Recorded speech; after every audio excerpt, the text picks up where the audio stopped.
Adam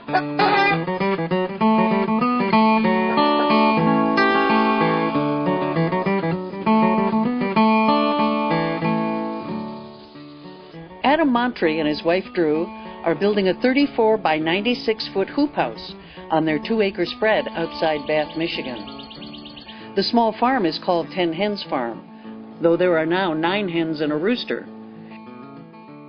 Adam is not just another new fan of unheated greenhouses.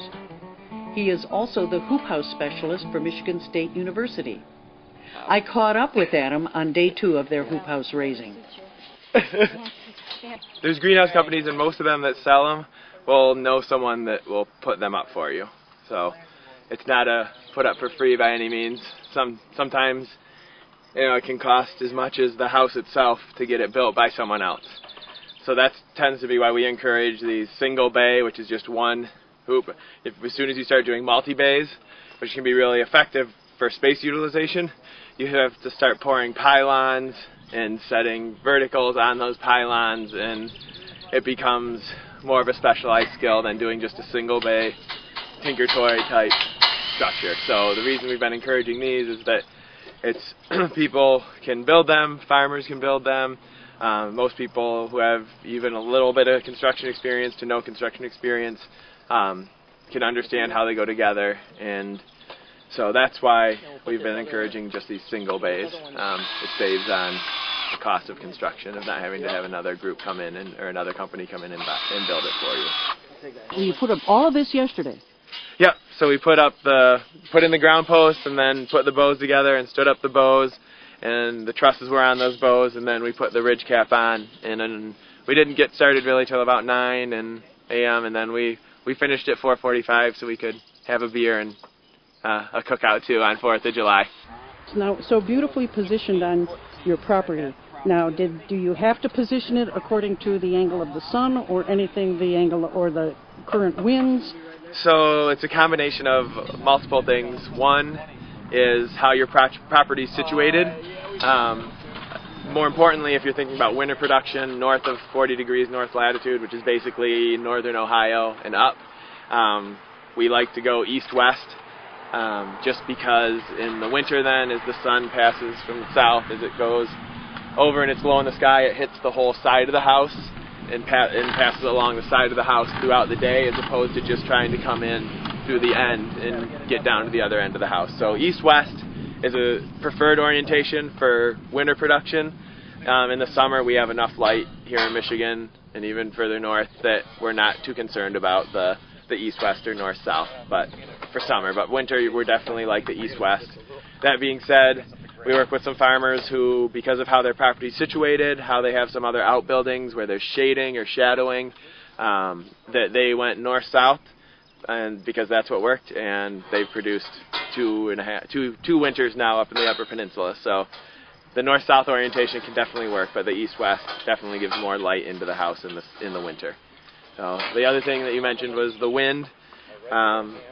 If we think about how these are vented, they're passively vented, so these have roll-up sides where you roll it up, the air passes through, and that's the cooling effect.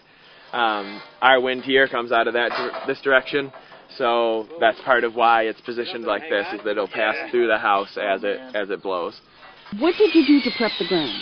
Last fall, we sowed rye, and then let that germinate, and then that was our winter cover, and then this spring, when it was frosting and thawing, we came in and frost-seeded red clover.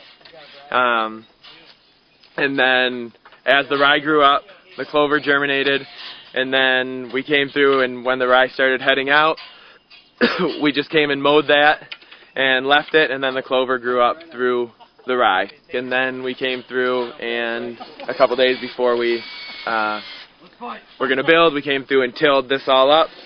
Tried to incorporate some of the rye and then also till in the clover. And then now that we're doing a bunch of work inside, after we get done putting the purlins up, there's not a whole lot of work with ladders or tractors inside, so we'll come through and till it again, and we'll go from there. Was the land fairly level when you got here? No, and it's still not level.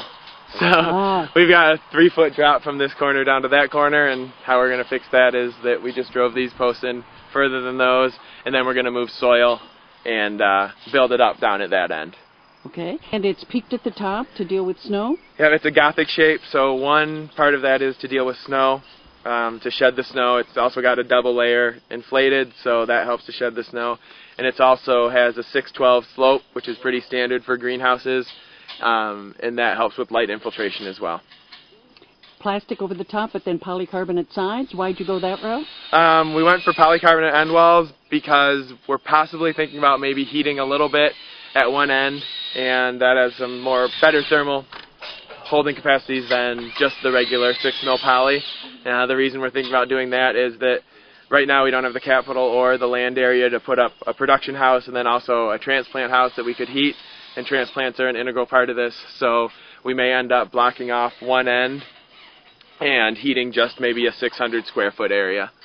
So one was that, another was the aesthetics. The polycarbonate looks nice and it lasts a little bit longer than the plastic does too, or than the polyethylene. So. Where'd you buy it from? This house itself is a Rimmel greenhouse systems out of New Hampshire, out of Hooksett, New Hampshire. We've worked with them pretty consistently. We also work with other companies. There's a lot of companies out there that make great houses.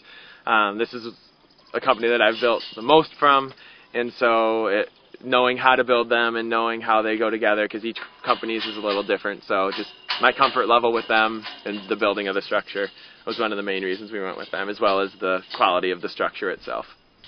I heard that you're not going to be putting in cement anchors. Nope.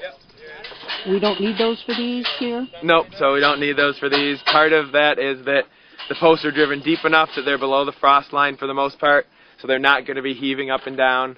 Another reason, the main reason we do that is because as soon as you start cementing things in, it becomes a permanent structure.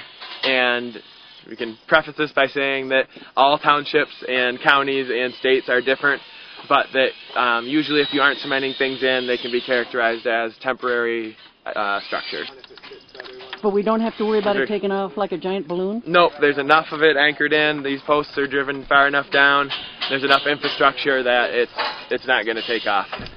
Now, what did you learn yesterday? You ran into one rock and had to saw off one post? Yeah, so we ran into one rock, and that's not uncommon. We're pretty fortunate, I think, to just run into only one. And we ended up cutting off a post about 8 inches from the bottom and just set that down in, and then we'll build up. It was down at the end that was low, so we'll end up bringing soil up around that. In other situations, we've run into rocks where it's shallow and it's too big. What we've done in those cases is usually cut that post off, and then we usually will cement in that one post if it needs to be cemented in. So. And what other tips have you learned along the way here that people should know about? Are you going to be taping these before you put the plastic over the top? I don't tape them before we put the plastic over the top. With this particular model, they're carriage bolt, so they have a little square piece that sits down flat, and then if you hammer down the head, the bolt is pretty smooth over that. So some people do put tape on, and I think that that's a very viable option. There's a lot of ways to do these houses, but from my experience, we've been okay as long as you make sure that those bolts are set down in. If they're not set down in, the plastic is definitely going to grab when you go to pull it over. Any tips or ideas? No, just keep them on the blue line so that they're straight. Keep them on the blue line.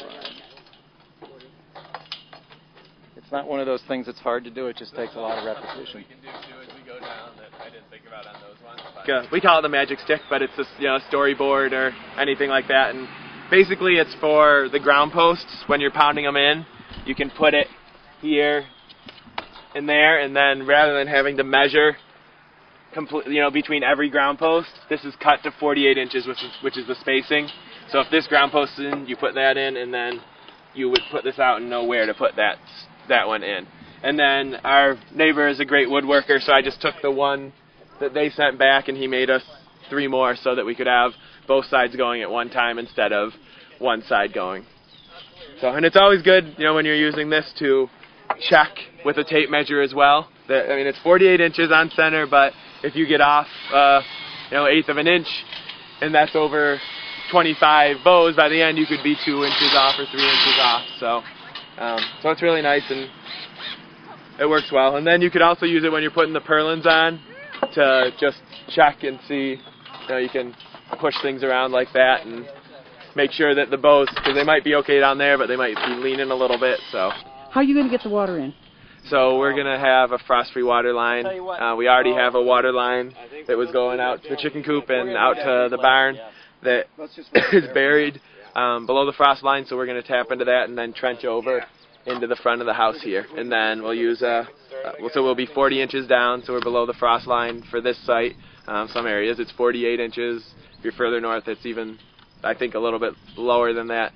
And then we'll put a frost-free hydrant in, so a hydrant that drains back out of the bottom after you shut it off so that we can have water in the winter, which I feel and we feel that you need to water some in the winter. The plants are transpiring, especially when it gets 75 or 80 in there on sunny days in the winter. So we don't water a lot, but we water probably every 7 to 10 days, depending on how sunny it is.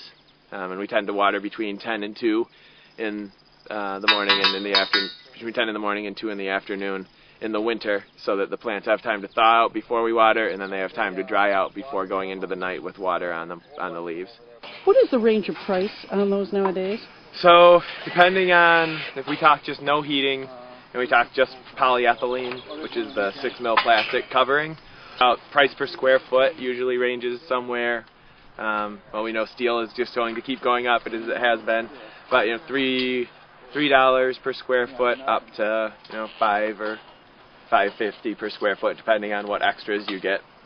So, and it's also a function of how big a house you are. So, the bigger house you get, if contingent upon all the other extras being the same, tends to be less per square foot, because there's the same amount of money in the end walls, whether you're 48 feet long or 24 feet long or 72 feet long or 96 feet long or 144 feet long. You still have 2 end walls and they're still the same materials, so that cost can be spread out over a larger area.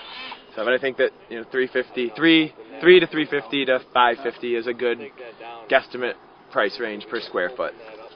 It's great to have a lot of good people that are supportive of you and that are willing to lend a hand and help out, because there's no way that we could do this without all the people that have really helped us and lent a hand and lent their time, especially on the 4th of July, coming out and spending the day. And it's always good to feed your crew, and I think feeding the crew is a small pittance to pay for all the help that we've gotten, all the people that have been so supportive in this.